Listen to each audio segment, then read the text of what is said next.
because the member who's just spoken confuses the principle of freedom of expression with the right to buy an election outcome. Mr Boscawen, your party is on 2%. The allocation that your party already gets of the Members' Party, that the ACT Party already gets of the public monies that go into broadcasting is already disproportionately high. The party of that member already gets money that is disproportionately high. The underlying issue that you complain about is any limit on broadcasting expenditure. And any limit on broadcasting expenditure. And I'm quite happy to stand in this House and defend the status quo. It's a stark choice between the style of elections that take place in the United States, where money talks, money works, and money buys an election outcome. Your members can spend 24 hours a day putting their total effort into an election outcome. They are completely free to express themselves, to try and convince every other person. What they cannot do is disproportionately use their wealthiest status to buy an election outcome in a way which exercises influence disproportionate to the pathetic 2% that you are in the polls.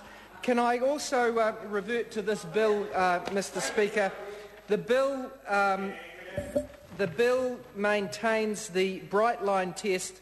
It effectively says that except for the 3-month election period where no public monies can go into an advertisement, things that we do as politicians that promote ourselves as politicians, it acknowledges that we're effectively trying to encourage people to support us. That's what politicians do.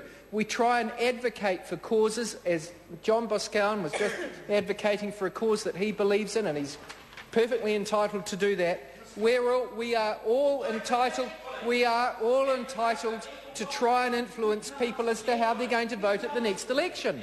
That's what we're doing every day in this House. And that's why, in the end, the government has been forced to come back and say, well, we might have been strident in our criticisms previously when this legislation was passed, but when you look at it, you can't have anything other than a bright line test because nothing else works. So what this legislation does is says that you can't have government funds, taxpayers' funds going into advertisements and things encouraging people during the 3 months prior to an election.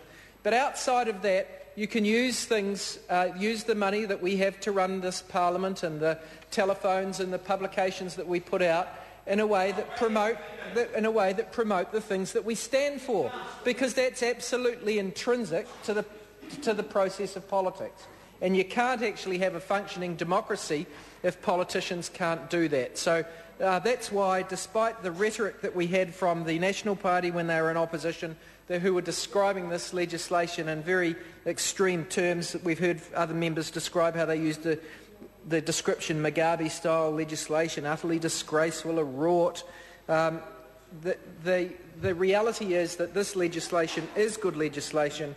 It stops parliamentary parties in the 3 months prior to an election using any parliamentary funds for advertising purposes, and it also stops us at any time directly asking people to vote for us, but it does enable us to go about the business that politicians have to go about, which is to try to show why the policies that we stand for are better than the policies that the parties that we oppose stand for.